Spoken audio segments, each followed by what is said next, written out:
What's going on, guys? Welcome to the 5th episode of the Mike Bartner Show. I'm doing this one pre-recorded because we actually have our first interview. I'm really excited to bring on Ben Schoen, who's a Penn State men's hockey player. He has 37 points in 61 career games. Kid's an utter stud. It was great talking to him about his overall hockey journey coming up in America, playing in the USHL, deciding to go down the college route, how he chose Penn State, what his experience has been like, and some of the other studs that he's played with and played against in his career. So that's going to be at the end of the show. First off, we're going to go through some topics because a lot has happened in the hockey world over the past couple of years, past couple of days, past couple of years.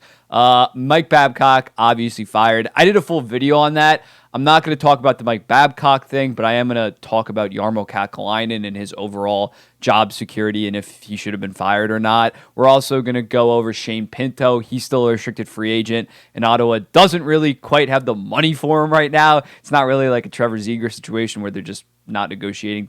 Senators got to do something to move money in order to sign him. And then lastly, we're going to go over a pretty serious topic. Alexander Ovechkin, some comments regarding the Pride-themed jerseys came yesterday from a Russian interview that he did. We're going to go into that lastly. And then the Ben Schoen interview, end on a positive. We talked for like 36 minutes. I was expecting only 15, but I was elated that we just really dove into his career and overall hockey as a whole. So I'm really excited for that. But without further ado, let's get into our first question.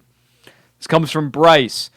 Saw Frank Saravalli write a pretty scathing article on Jarmo and how he should have been fired as well. Do you think he should be fired after this utter gong show? So obviously Kakalainen was the guy that brought in Mike Babcock, him and the president of hockey operations. It was their choice. They really needed to hit on this hire when looking at Mike Babcock because they were coming off such a dreadful year. And Jarmo Kakalainen as a whole has been there for literally over a decade. He was hired spring of 2013. So this was kind of probably his last coaching hire unless it really worked out. It could have been his last coaching hire, but apparently not because now it obviously ended in utter disaster. And the Columbus Blue Jackets came out with a statement saying, yeah, he's going to stay. We still have faith in him. He's our guy. He's definitely on. We're definitely disappointed in him. That statement was kind of along those lines of like, we're disappointed. We're going to hold him accountable, but we're not going to fire him. We're going to give him another shot. And then Frank Saravalli, I think before maybe even that came out, he wrote this brutal article basically being like, yeah, Mike Babcock's gone, but why the hell is Jarmo Kakalainen still here? He went in on him, so I kind of wanted to go over some of that right now. Wait, that's the tweet. Yeah, this is Frank Saravalli's article. He says, GM Jarmo Kakalainen somehow thanked Babcock for his hard work, which included allegedly inspecting players' camera rolls and professionalism and working with the team to step down. No joke. If Babcock had any professionalism, he'd still be employed. So he really went at him in this and just overall said basically that Jarmo Kakalainen is the general manager of this organization. So the fact the buck and the leadership kind of has to stop with him. Buck stops with him. Yeah, that's the saying. So when you look at your general manager, especially a guy that's been here for over a decade and is coming off his worst season yet, how does that guy survive this kind of scandal where it's without a doubt one of the it is one of the biggest hockey scandals in the NHL. Like, obviously got figured out. There's not horrible ramifications like, say, the 2018 World Juniors, but this has been one of the worst looks for the NHL in recent years. So you look at that, the guy that's been here for over a decade that hasn't really posted amazing results. They've made the playoffs 5 out of those 10 seasons. They've only won 1 playoff series. How does he survive that, especially because started off pretty rough, then they actually did pretty decent. Now they're back on the downturn. They probably should be better this year, but like the downward momentum season over season has been dissipating. So you look at Jarmo Kakalainen, it's pretty surprising that he still has a job. I thought he should have got fired after bringing in Johnny Gaudreau on that massive deal, obviously doing the Line A trade. This season, they should have been far better, even with Zach Werenski getting hurt like 10 games into the season. I thought that they were extremely disappointing. It's unacceptable to be like the worst team in the entire NHL. And also, I think Saravalli made a good point when looking at Columbus. He's had this job security, but other markets like Buffalo, Winnipeg, Edmonton, Calgary, Ottawa, they are not as easy on their general manager. For example, in Buffalo, Jason Botterill, he only lasted 3 seasons when they were going through their rebuild, and they said, yeah, this isn't working, get out of here. So it's weird that Columbus, again, they aren't this massive hockey market, so maybe you can't have the expectations that you have in Toronto, that you have in New York, that you have in Montreal. But the fact that he's been there for over a decade and the results haven't been there, and they just went through this controversy, you would think that with most organizations, if a general manager had the same track record and then he was the guy that hired the guy that got fired, that they would end up being gone. So it's really weird for Columbus that they're kind of sticking by these guns. If they were coming off a Eastern Conference Finals run, I could understand it. He's like, oh, his vision is so clearly working. And I do think Columbus is going to be a much improved team. They simply have to be because they have so many young guys. They brought in Severson, brought in Provorov. But he doesn't have the track record to survive this kind of thing. I think it's really weird. It's just going to keep Columbus mid if they keep on having Jarmo. He's done some really good things. The Panarin trade. Line trade was probably a net win just because they were able to keep Line, unlike Pierre-Luc Dubois, who immediately wanted out, and the Jets ended up having to trade him. But there's been some definitely wins in some Jarmo Kakalainen and some very solid draft picks. Seth Jones trade was also fantastic. Werenski, that got him at like 8th overall.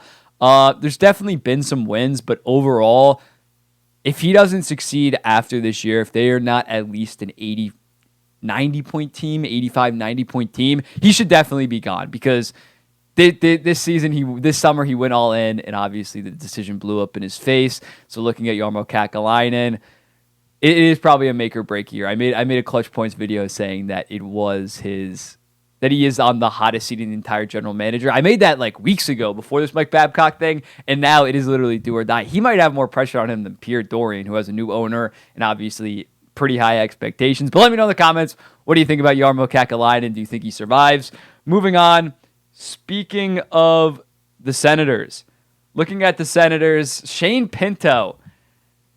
Let me just restart this. Shane Pinto remains unsigned. Oh my God, what am I saying? All right. We got a question coming from Emmanuel. Shane Pinto remains unsigned and camp starts very soon. Is this a serious concern? I've seen some mock trades, but surely they'll make something work, right? So looking at Shane Pinto, he obviously had a very good rookie year. He had 20 goals and 15 assists as a 22-year-old playing around second line-ish minutes because Josh Norris got hurt at the start of the season. So although maybe he's not a Kachuk, a Stützle, or Josh Norris, like a key piece of this core, I do think he is a pretty valuable player. He's a very hard-nosed, two-way guy for the Ottawa Senators this year. And you look at him, he's very good defensively. His finishing actually wasn't that good, even though he scored 20 goals. I think going forward, he is going to be that third-line center for the Ottawa Senators that they're really going to need. A third-line center is massive for a team, especially considering he's so good defensively. I think he can develop into that JG Pageau type, like I know I'm talking about my Islanders, and he was also on the Senators, but that kind of player that can give you 20 and 20, as well as I think he was like 53% on faceoffs, solid defensively. So I don't think that he's going to be this superstar. I don't think that he's irreplaceable. But when you look at Shane Pinto, you're probably not trading for him and getting a player of equal value. There was actually a trade proposal apparently from the Philadelphia Flyers saying that they were willing to take Matthew Joseph's contract along with Shane Pinto, and they basically said no. So looking at the Ottawa Senators, there's one guy that obviously is on the chopping block because right now they only have $895,000. Looking at Shane Pinto, he's probably going to want to deal around the Morgan Frost, talking about the Flyers, the Morgan Frost contract. Morgan Frost this year had 19 goals and 27 assists for 46 points. So one less goal than Pinto, but also 7 more assists. So I think something in that range, $2.1 million, maybe 2.2, maybe 2, I don't really know, is about fair for Shane Pinto. That's probably where he's going to end up. So they need to clear about 1.5 just to be safe of cap space. So how do you do that? You trade Matthew Joseph. Matthew Joseph, I believe, is making around $2.5 million next year to be in Ottawa's bottom 6 for the most part, maybe even their fourth line. He is obviously not as valuable as Shane Pinto, so you got to somehow dump Joseph in order to give Shane Pinto basically Joseph's salary. I think you got to do that in a heartbeat, even if that means attaching a second-round pick to it just to keep Shane Pinto, because, again, if you end up trading him, you might get a roster player that is maybe of equal value right now for the next season, but he's probably going to be like 28, 29, thickly in his prime, versus Shane Pinto, who's 22 and is only going to get better, has already showed that he can give you 20 goals and play 15, 16 minutes of second-line center play. I don't think you can let that go with Shane Pinto. Is it going to be make or break for the Senators rebuild if they have to trade him? No, but I don't think that they're going to get to that point where they have to. We are coming up on training camp, though, so it is a little scary. But I think a Shane Pinto deal is eventually going to happen. They're going to move Joseph. Travis Hamonic has like a no-movement clause, so that kind of sucks for them. But I think eventually a Shane Pinto signing will happen. This isn't a Trevor Zegras where they have the salary cap. They're just messing around. Obviously, something's in the works from Pierre Dorian. He's going to make some type of trade happen and get it done. And Shane Pinto is going to be an Ottawa Senator, Long Island native.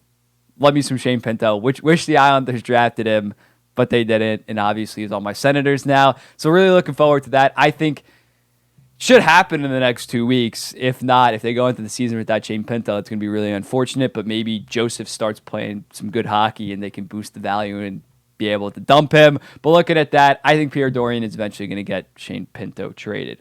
Okay, so moving on, we wanted to talk about the Alexander Ovechkin Pride comments. So let's go to that question.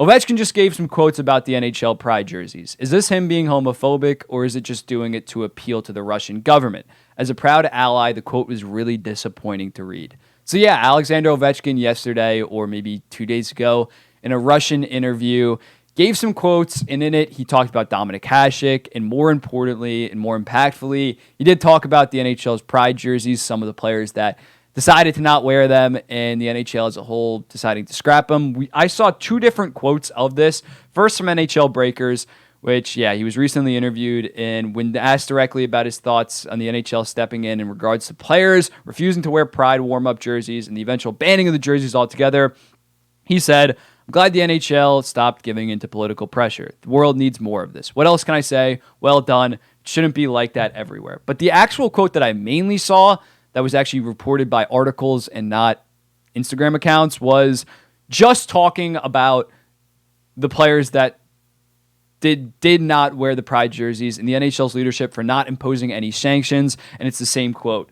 So when looking at this, before we really dive into it, I just got to say two things. First off, it was in Russian. There's a chance that this was poorly interpreted by whoever wrote this article, whoever got the original quote. There's a chance. We gotta leave it up to. We can't say that it is definitive until we see the actual article. I haven't seen the actual article and it actually properly translated or a direct source saying, yeah, that's basically what he said. And second off, me personally, I would wear the Pride jersey. I would show support to that community. I think hockey's for everybody. That is how we should operate in this league. I'm not afraid of a goddamn jersey. I'm an ally of the community. I would wear it. I would happily wear it. I think a lot of them look fantastic, a lot better than other teams' warm-up jerseys or some of the other theme night jerseys. But overall, with this Ovechkin thing, it is kind of disappointing to hear one of the biggest superstars in the entire league come out with a quote like this. I understand that he is straight out of Russia. Vladimir Putin's right-hand guy. I think that his profile picture is still Vladimir Putin. So it's definitely, this isn't like Connor McDavid coming out, a guy from the Western Hemisphere, progressive guy out of nowhere. I can't say I'm too shocked by Ovechkin saying this. I think in relation to the NHL punishing James Reimer, Ivan Provorov, the guys that didn't wear it, I can see where he's coming from on that. You should have some freedom of choice to be able to wear what you wear, especially optional theme night uniforms. I can see where he's coming from. Again, me personally, I would just wear the goddamn jersey because hockey's for everybody. It's a jersey. You're not going to go to hell just because you wear a goddamn jersey. And especially religions nowadays, especially Christianity. I don't know about Russian Orthodox. Christianity is becoming more and more accepting of that community and realizing, oh, that's ridiculous. 1920s, what they were preaching is nonsense. So when looking at the Pride jerseys, again, I don't think Alexander Ovechkin hates LGBTQ members. I don't think that he's that malicious. I don't think that he's saying, yeah, scrap those jerseys, they're horrible. I think more so what he's just saying is hopefully that players should just have the freedom to be able to choose what they wear in regards to these jerseys and shouldn't be punished, shouldn't be suspended multiple games for that. That's what I hope that he's saying, but it is still very disappointing to hear that considering Ovechkin was one of the guys that didn't participate in his team's Pride Night. They didn't wear jerseys, but they taped their sticks for warm-ups. And because it's the Capitals, because it's Ovechkin, you didn't hear about it because the Capitals didn't make it a big deal. They didn't interview Ovechkin. They didn't have reporters interview Ovechkin after and ask questions. The NHL really went hush-hush about Alexander Ovechkin not participating in this. And it's disappointing. It's disappointing that Ovechkin won't do that. I understand the Russian implications. He's Putin's guy. Russia, very anti-LGBTQ and all that stuff. But yeah, for a guy in the year of 2023 to still be holding some of these beliefs is definitely unfortunate. I'm not going to push my beliefs onto him, but it is disappointing that some players in the NHL, because the thing is with this is 95, 96, 97% of NHL players are happy to wear these jerseys. They understand that hockey is for everybody, that the LGBTQ, that they're a massive fan base within hockey. They're a rapidly growing fan base within hockey, and we should make them feel included in this game that we all love. So most NHL players are for this. They get up for this game. They love rocking the Pride jerseys because, again, some of the Pride jerseys look better than most of the theme night jerseys. They have really done a good job designing those jerseys. So it just stinks that most players love it. Most players love that night, love to show support to that community, but it's just a couple people, the James Reimers, the Ivan Provorovs, Alexander Ovechkins, that feel that they're in their right to express their freedom of speech and not wear those jerseys. And as a result, it seems like all the progress that goes into those nights, just a couple guys deciding not to participate, it feels like all the good work is taken back by it, which is really unfortunate. And I personally really hate to see, like the Ivan Provorov, everybody else wore the jerseys. It was probably a great night in Philadelphia. People felt welcome. But then once the reports came out, Ivan Provorov, no, he didn't feel like wearing it. And he played that night. I'm sure if I was a member of that community, I would be pretty disappointed in Ivan Provorov. Do I think that they should be nonstop attacked on social media? Of course not. They are expressing their freedoms. Do I think it is a little bit backwards of freedoms to not include a group? I kind of do, but I'm not going to be the one that's on social media absolutely bashing them for it.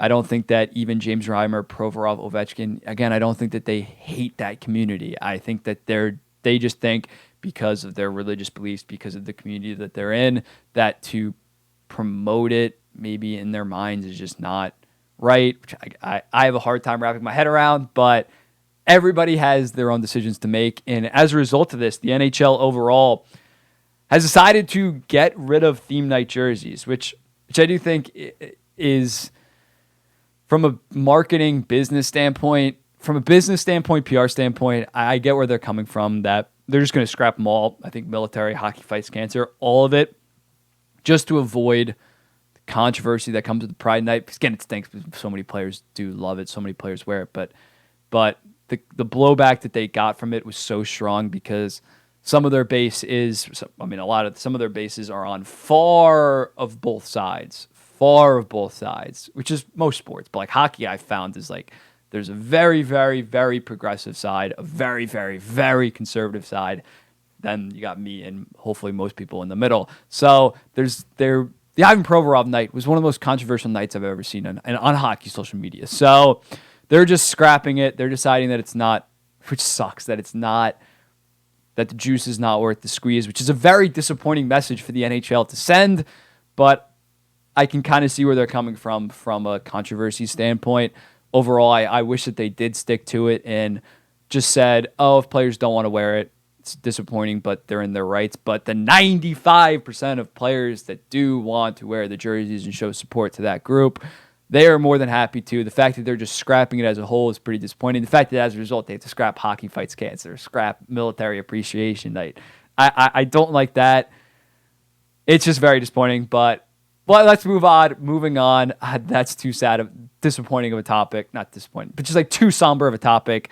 I hope that Ovechkin changes his mind. I hope the NHL eventually goes back to the Pride jerseys. But moving on, we got a really exciting interview with Ben Schoen. Ben Schoen, obviously, Penn State men's hockey. Penn State's really been on the come up in recent years. So I got the chance to sit down with him over Riverside Zoom and talk about his career as a whole. So I'm going to throw you over to that interview. I just smashed the mic. Throw you over to that interview, and thanks for watching. What's going on, guys? Welcome to the first ever interview on the Mike Bartner Show. I am more than happy to be welcomed by Penn State's very own Ben Schoen. He has 37 career points in 61 games for the Nittany Lions and is gearing up for a big-time junior season. Ben, how are you doing? I'm doing good, man. Thanks for having me. Excited to be here. Dude, it's my pleasure. Happy to expose the world to some college hockey. I'm definitely trying to There we go. get into this There we space go. more. I feel like it's way undercovered. People care about Canadian junior hockey so much, but college hockey just gets underrated so much. Yeah, it's definitely a market that hasn't really been tapped into as much as it could be. I mean, obviously, everything college hockey's trying to get that going, and they've done a great job so far. But yeah, I mean, it's not marketed very well. I mean, the Big Ten does a good job. Obviously, it's a lot more money involved in the league, so um, marketing and TV deals is a lot easier. But definitely some of the smaller schools, it's a tough to get their games on TV and stuff. But hopefully, it just keeps growing. It's definitely grown a lot more recently, but definitely could be a lot bigger. Yeah, I feel like with this year, Fantilli on Michigan, arguably the biggest brand in the entire sport. You had Logan Cooley, Matthew Nyes, Snuggerud on Minnesota. You had some of the biggest stars and just biggest prospects in hockey on some of the biggest teams in college hockey. So this year, I definitely saw a spike in overall interest with my personal following and just overall. So hopefully, definitely that continues. Yeah, But, yeah. yeah, I but mean, having Logan Cooley and guys like Fantilli is just it's insane getting to play with them or play against them, but just whenever we play Minnesota or Michigan, the game's completely sold out, everyone's watching, especially this year in the Frozen Four. I think having both Michigan and Minnesota in, I know the TV ratings or something were one of the best, just because probably those two guys, honestly. And Michigan does a great job. They're always pretty hyped up, and everyone's following Michigan, Minnesota too now. I mean, they just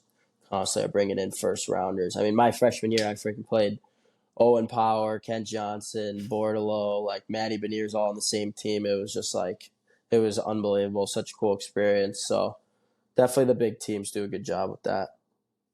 Yeah, speaking on that, is there any player or team in particular this year that you're really gearing up for in the Big Ten or maybe at a conference? Got a game circled on your schedule almost? Hmm. This year, I'm trying to think we lost a lot of the big names for sure. I think just I mean, it's always fun to play Michigan. They're always bringing whoever. I don't really know exactly who their big prospect is this year coming in, but I mean, they're gonna.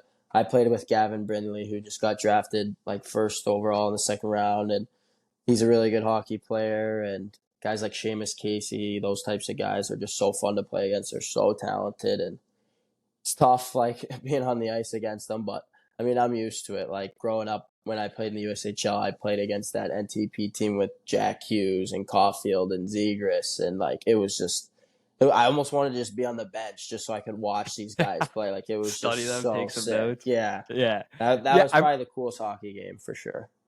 I remember you telling me when we DM back and forth that you roomed and played with Matthew Nyes. What was that kind of experience like playing with Yeah. him, and how do you think that he is as a player and going to be?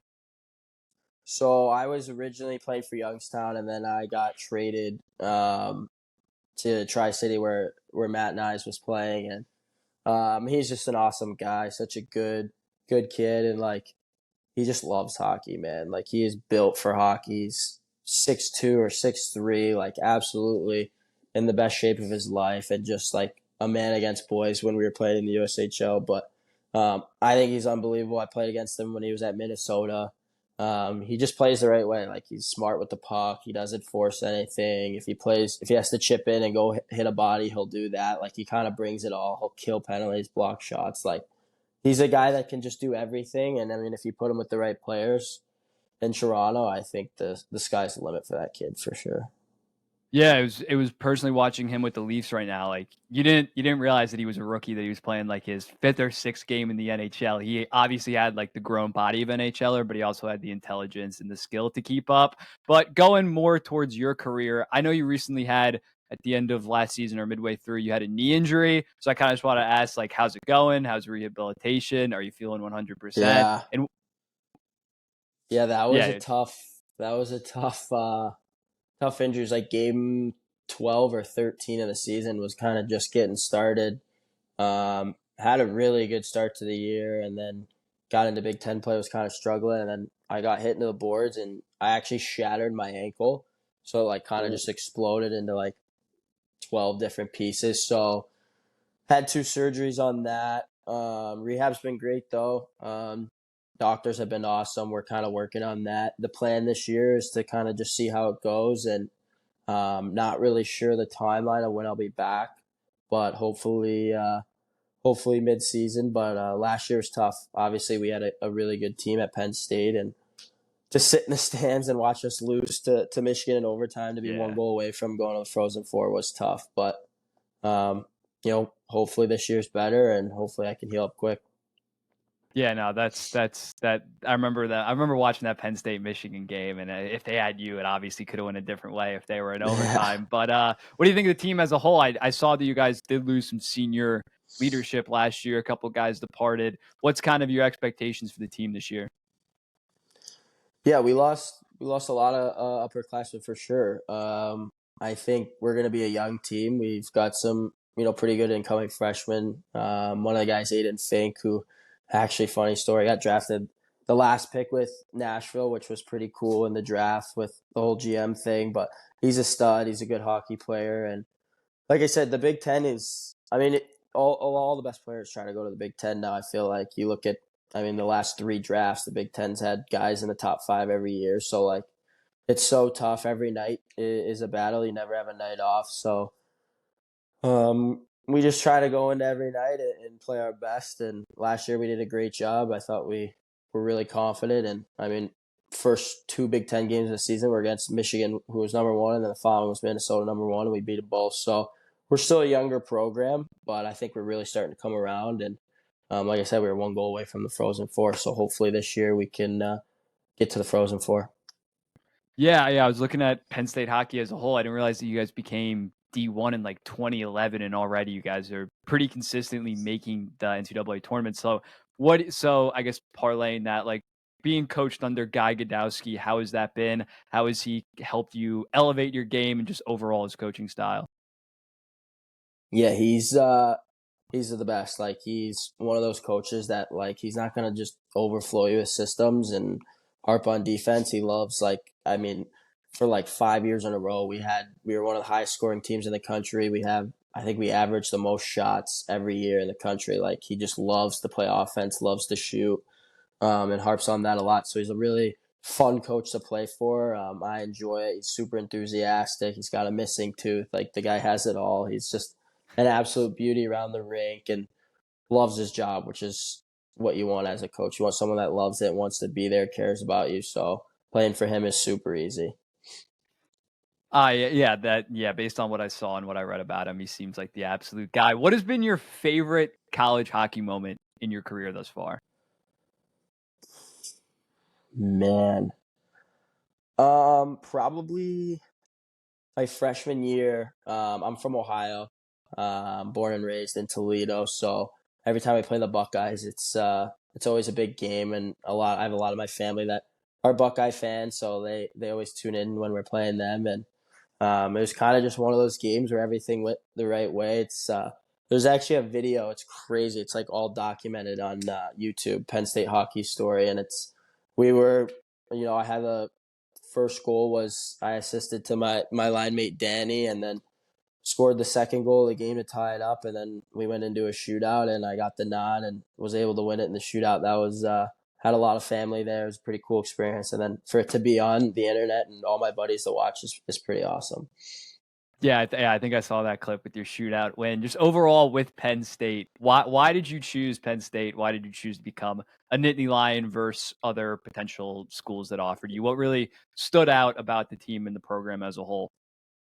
Yeah, I mean, obviously, like our atmosphere at Pagula Ice Arena, like it's all over the internet. It's insane. The roar zone, the crowd we get each night is. I mean, I think we have the best attendance in college hockey, if not one of them. It's just so fun all the time. Every game is packed, and the atmosphere is ridiculous. And then the school, like going to football games. Like we got our whiteout football game this weekend. Like we're gonna go tailgate and then go watch a game in front of 110,000 people with all your best friends. Like it's like one of the coolest experiences I've ever had in my life going to the whiteout football games. It's second to none. So that's obviously fun. And then after the game, you get to go hang out with 60,000 students. Like it's just so much going on all the time. It's an absolute blast.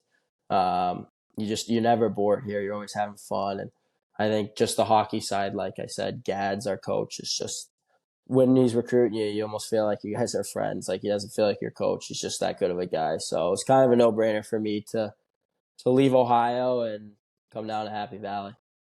Yeah, no, I think I saw it was on your Instagram story, maybe that like the student tickets like sold out within like the day at Penn State for like the entire Oh season. yeah. That is Oh, it's absolutely crazy. insane. I'm sure some programs don't even sell out like most games or even get Yeah, it 80%. actually And over it's yeah, it sold out in like an hour, man. It was yeah, insane.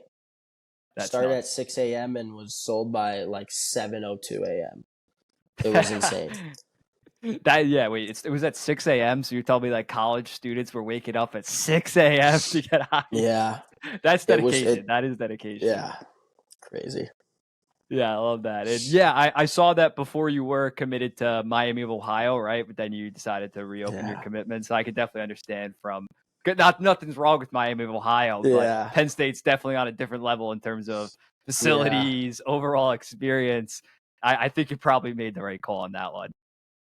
Yeah, I think Miami, like, at the time I committed at a pretty young age. And honestly, like the years before, they were in the Frozen Four twice. They lost in the national championship to BU, like 2 years before I committed. And like, they were actually a really good program. They were doing well. And then, a couple coaches got fired. And then I think I went through like three different coaches there. And I was kind of, just fed up with it and wanted to go somewhere where I knew it was stable and kind of opened up my recruitment. I think I was like 17 and visited a couple schools, talked to some coaches, and then kind of narrowed it down and came down to Penn State. Happy I made the decision. If I may ask, what was the other schools in the mix at the end? What was like the final three? What The hats were on the final table for three, the yeah, the decision final day? three was it was came down to Ohio State and Boston College for me, and then Penn State, and Ooh, decided to go with Coach Gagadowski. I felt he just, yeah. loved my game the most, and I thought I'd fit well there. So the Tough hometown decision, though. school. Yeah, the hometown school. As I say, we talked about Ohio Yeah. State before, but yeah, you definitely got to go based on what program you feel best instead of just staying local Yeah. personally. So I My I do buddies think you. weren't too happy. My buddies Oh weren't too yeah, happy about that one. They wanted me, yeah. all my friends, go to Ohio State. Yeah, I could imagine. Yeah, for me, like Rutgers, all my friends went to Rutgers. I decided to. Well, I obviously didn't play college sports, but yeah, I was like, I'm heading out, going down to Miami. We got to get University of Miami a college hockey program. But Oh my yeah, I gosh, think that'd be I so think sick. it could be like Arizona State, U Yeah. Miami, get a team up in Tampa, all that stuff. Grow the game, take Grow notes. the game. But overall, your come up. I saw in a previous interview that you grew up, you played for like the Red Wings or like around that area of Detroit. You played for like Chris Draper. So if you can kind of speak on like how you came up, because I'm sure a lot of my followers are between like the ages of 12 to 18 playing hockey, trying to follow the dream, get to college hockey, maybe get to the pros one day. So if you can kind of document your personal experience and the steps that you took to get to where you are right now. Yeah, I grew up in Toledo, Ohio, just a small town, and not big on hockey. We not too many guys come out of Toledo and play Division One or the NHL, so it was kind of just started playing there, and then kind of getting some interest from select teams and all that stuff. And I think the age like 10, I got invited to play for Team Detroit in the Brick Invitational. And at the time, Chris Draper was the coach, and he was still playing in the NHL. So it's kind of like, yeah, I'll come play for this guy. That'd be pretty cool. So we try out, we go there, and of course, like our first practice is in the Red Wings arena, and next thing I know, Datsuk's in the locker room and Zennerberg and all these Red Wings guys, and I'm 10 years old meeting all these studs. It was pretty amazing. So got made a pretty good connection with Chris, and he obviously liked me as a player. So the following 2 years, I played in Toledo, and then got the call from him to come out to Detroit and play for Little Caesars with him and his team, and absolutely loved it. I mean, it was probably the coolest thing I'll ever do in my life. Like, we were practicing before the Red Wings game, and then after the practice, we would just get undressed and go up to the suites and watch the Red Wings game for free with our parents. Like, Chris set us all up, and then some practices we would literally have like the away team, like Ovechkin, Sidney Crosby. I met so many guys would just walk through our locker room door, and Chris would introduce them, and they'd give us tips of advice. And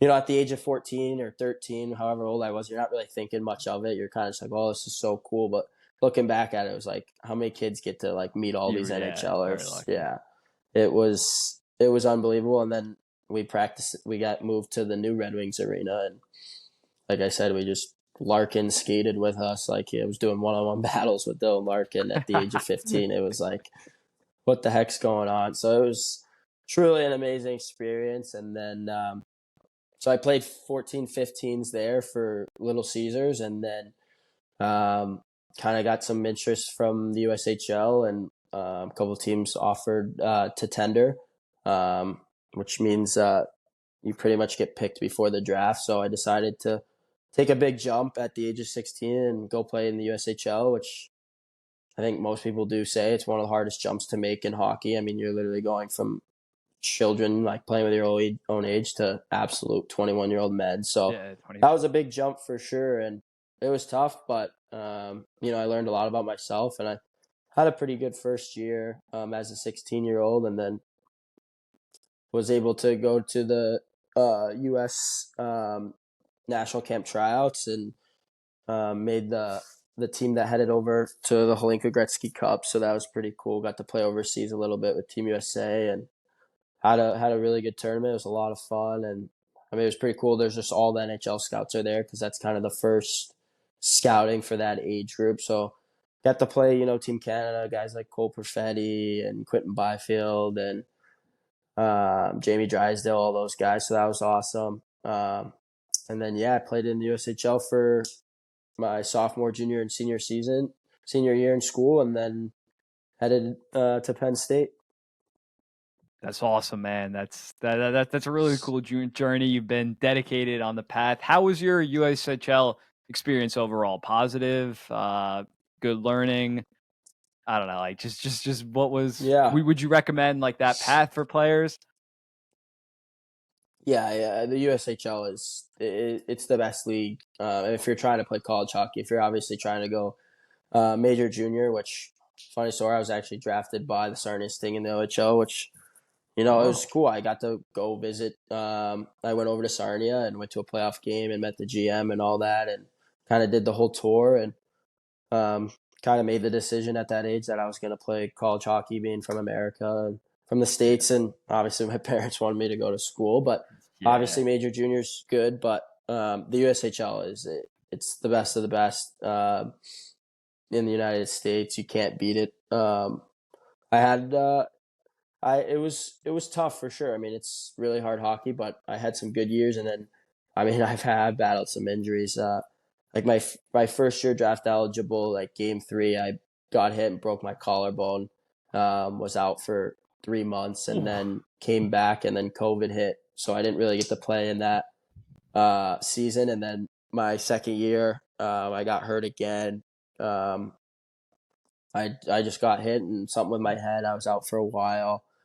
Came back from injury from that, and then obviously my third and final year, where I played a little bit in Youngstown, a little bit in Tri-City, was a healthy season, thank God. And It was fun. I enjoyed it a lot. It's definitely a great league for kids that want to develop. And I mean, I think it's like 99% of kids from the USHL end up playing Division One. So if you can get there, you got a pretty good shot at making a college hockey roster. So definitely recommend playing in the USHL if your plan is to play college.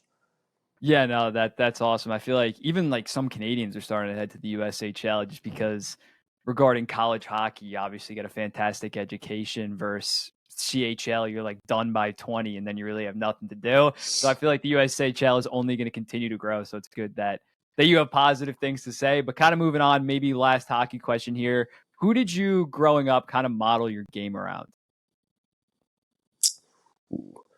It's kind of changed. Like I just love watching like each year, like the new studs, like who's the best. Like I think it's just so cool to kind of just pick guys like play a part and what they do really well. I think like growing up when I was a kid, um, honestly, like more recent, like I love Matthew Barzal. I think he's so fun to watch. Like his first Nice, couple nice. years in the league were ridiculous. Like I would watch that guy's highlight. Like his skating was so cool. He's a righty, skates low to the ice like me. Like I thought he was just so talented. And then now, it's crazy to say because he's younger than me, but like Bedard, like watching this kid play is just, it's It's absolutely amazing. unbelievable. I Yeah. think like I mean, his shot, like we were, like I said, like guys are just even at our team, we're Division One college hockey in the Big Ten. Like we're just like picking apart this kid's shot, like trying to work on it because it's so good. So I would just say like I wouldn't set one guy in stone. I just kind of watch a bunch of guys and just pick parts of their game and try to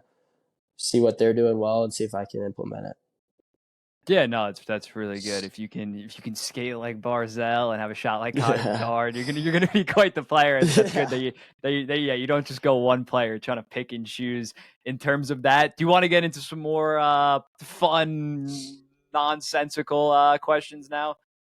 yeah. Sure, All let's right, hit it. what's your go-to pregame ritual? Do you do like anything before the game, or do you just get out there and warm up and then dominate? Yeah, I think my main thing is me and my teammate Danny Genev. It's actually funny. He's the smallest player to ever play college hockey, which is five Oh foot shit! four. Yeah, it's kind of crazy. He's a stud though. Yeah. We always go sit on the bench and like when we get to the rink, like we'll literally take our suits off and we'll go sit on the bench and our student section is filled to the top. Like before the Jeez. like 2.5 hours before the game. So we always go there and they we just kind of sit on the bench and interact with the student section, kind of just hang out, just to kind of get the vibes going, just relax. We always drink like a certain drink, and then we head to the locker room. So I'd say that's probably my only superstition.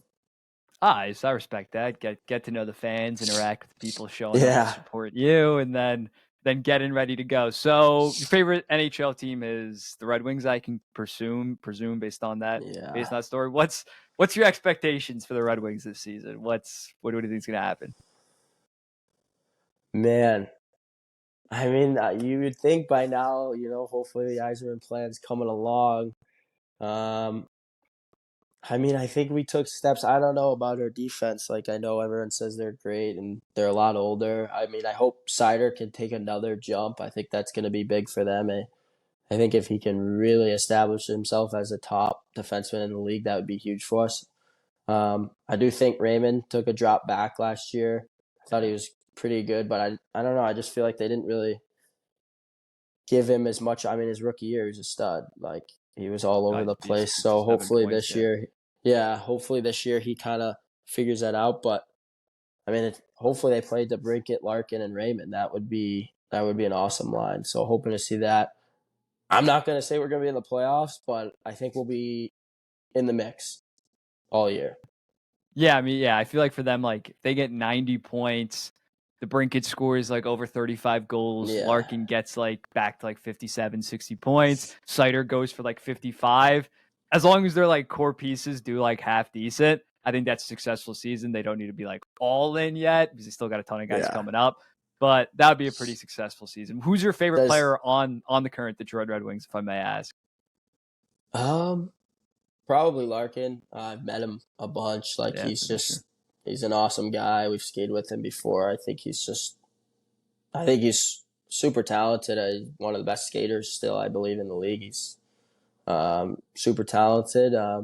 He's a great leader. I don't know. I feel like this year is a big year for him. I think he can take another step and hopefully kind of really establish himself as one of those top centers in the league. And I mean, he has the talent. I mean, his first couple of years for the Red Wings, this rookie season, I remember going to the games. It was ridiculous when he was playing with Zenderberg. He was just unbelievable, fresh out of Michigan. But hopefully he takes another jump and we can get the Red Wings back in the playoffs because Yeah. those were the days. We were spoiled for a while. Yeah, dude. Talk about it. And then Larkin's getting paid like number one center now. He's not making like I think like $7 million Yeah. before. He's making almost like $9 million now. So I kind of need him to pop off. But who's your least favorite NHL team on the flip side of that? And why don't you like them? Man, least favorite. Probably the Flyers right now. I mean, they're so bad. They're always so bad.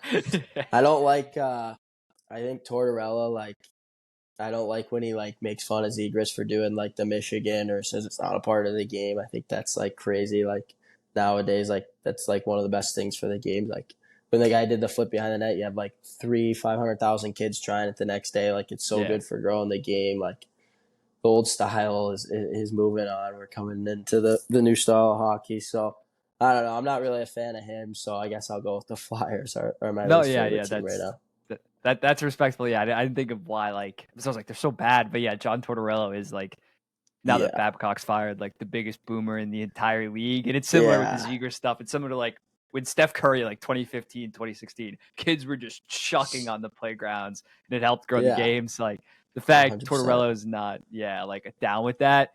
He's just a dinosaur. Game's gonna move past him, and hopefully he'll be Yeah. gone by the time the Flyers are already starting to contend. But moving on to a little Penn State question: what's your major in school right now? What are you majoring in? So I am public relations. It's communications major.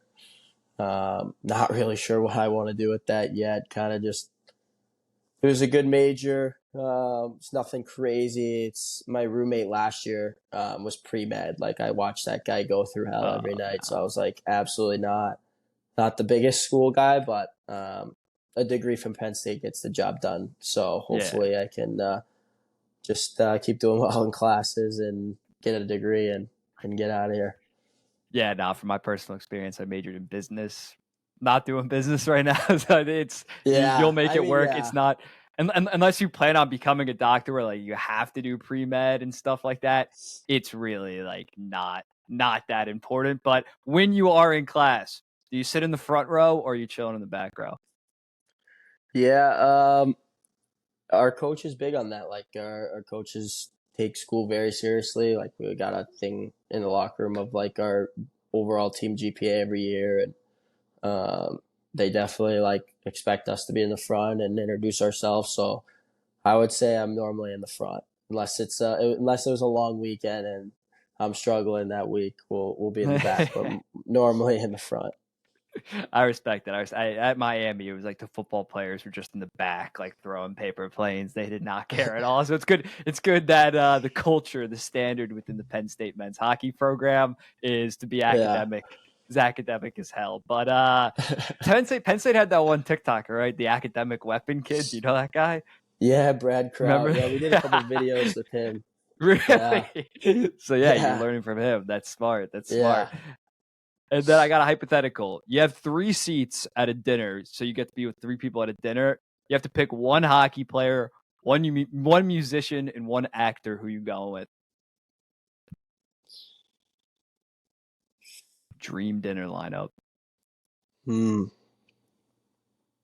So musician is I'm a big Justin Bieber guy. Love Justin Bieber. I I know love it. he's I a love it. yeah. I get chirped a lot by the boys on that one, but I just eat it. I mean he's a hockey guy, he played hockey. The guy's his music's good. I like his Yeah. music and he supports the NHL. He loves the Maple Leafs. He's actually like boys with Matthew, so I think that's so cool. Actually, yeah, so I'm gonna go Justin Bieber and then actor. Um oof, man. Probably Leo. I mean, he's That's just stud. That's stud. 25 is a year vet. stud. I want to get his take on like this guy gets a new girlfriend like twice a week, so I want to figure Yeah. that out. And once they hit What the his age of mindset is 25, with he that. kicks him to the curb. He Yeah, kicks him to the yeah, curb. it's It's gonna be crazy. I think 80. it's yeah. So like figure that out with him. I think that'd be an interesting conversation. And then a hockey player. I mean, it's crazy. I've met probably so many NHL guys, which is crazy. So I'm I've trying to already think of gone to dinner someone I with them. haven't Yeah. met. Um, I'm gonna go Bedard. I would like to see like what the heck that kid did at the age of like 6. Like, was he just doing arm Insane, curls dude. and forearm workouts and just like knew he was gonna be in the NHL at that age? Like, I want to pick that guy's brain for sure. Yeah, there was a thing that he said that like, or his mom said that he never had like fast food or can like that. That's absurd. Like I understand like keep your diet like okay, but like he's never had a cheeseburger. Like what do you do on Halloween? Like he got like the friggin' Dude, apples oh and no. fruits. I mean, he's literally the most like he's just built like a hockey player. He's got the Yeah. legs, the forearms, and then obviously like he's been dialed since he was a kid, so it's working out for him. Nice. Nice. Yeah. So Leo, Bieber, Bedard, basically all like Yeah, child prodigies. Yeah. Bieber was like big at like 16. Leo was big at like yeah. 6. Yeah. So yeah, that's a pretty solid lineup. That's a pretty solid lineup. And lastly, what is your favorite hockey phrase? Like a hockey word, hockey Oh slang? man,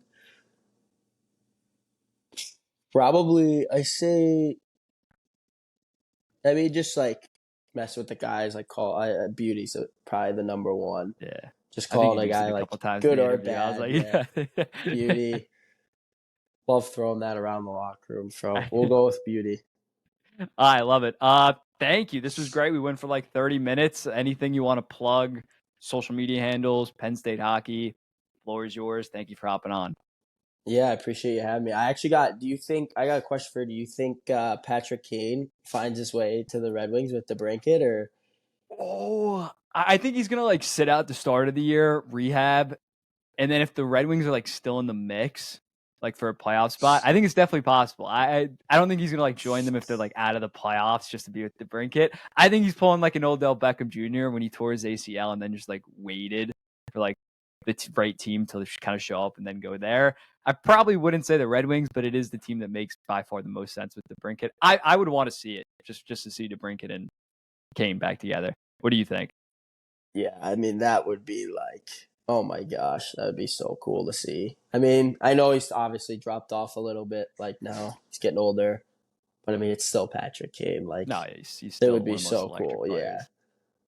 and I think him and the brinket would. I mean, I don't know. I thought him and Panarin were gonna do really well together, but um, Yeah. they were kind of they didn't really have that old chemistry. So maybe DeBrincat was his guy. So maybe we got to get him back together. Hopefully, he doesn't go to Buffalo because we got a lot of Buffalo guys on our team, and I don't need to hear that. Yeah, Buffalo would be cool because it is like the coming home. But I personally would rather see him in Detroit just to get that DeBrincat and Kane going. But anything else you want to plug? Anything at all? No, I mean, I think we hit it all. I appreciate it. Like I said before, having me on. I No problem, man. love the takes, man. Love the takes. The Thank takes are you. good. I'm always showing them the boys in the locker room. I got a funny one. So me and a couple guys on the team are huge Star Wars fans, and we saw Nice, you nice. rank the All Star right, Wars come yeah. movies. Oh, we were going at it about them. We were just all picking and choosing. It was hilarious. But What's I your love. favorite? What's your favorite? What's your top Oh, three? the boys are gonna chirp me again on the air. Probably my top three. Oh, um. So we had a discussion. I don't know. Phantom Menace is so underrated. So I'm gonna go Phantom Not top Menace. three, not top three, man. No, we won't throw it in top three. We'll go. I can see top five. I can Uh, see top five. I love Empire Strikes Back. I think that's sick. It's respectable. It's respectable. Um. Oh, this is so hard for me.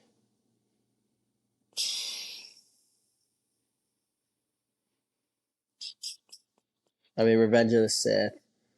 It's a classic. It's a classic. Yeah. For people our age, prequels. I guess you're only like 2 years Yeah, older you than me or can't. You younger than me. can't. But The new ones are terrible. I absolutely hate all the new yeah, ones. 9 Yeah, I is mean, by far the worst one. yeah. I don't know. I can't really put top three. Like, I love Empire Strikes Back. I love Return of the Jedi. I love Revenge of the Sith, and I don't know why. I just love Phantom Menace. I think it's unbelievable. I love the I old think style. I will say it's underrated. It is kind of underrated. Obviously, pod racing. Darth Just Darth Maul's like entire Maul. Yeah, character is it's nuts. so But sick. there's a couple. Like it's obviously so much worse than Attack of the Clones. But like in Phantom Menace, there is some cringe dialogue where you're like your skin Yeah. is like borderline crawling because George Lucas No, is I just like mean, trying to yeah. cook. Attack of the Clones is definitely above that for sure. I don't know. It's tough. I can never do this. We always have arguments, and then I change it the next day. But we'll go with that for right now.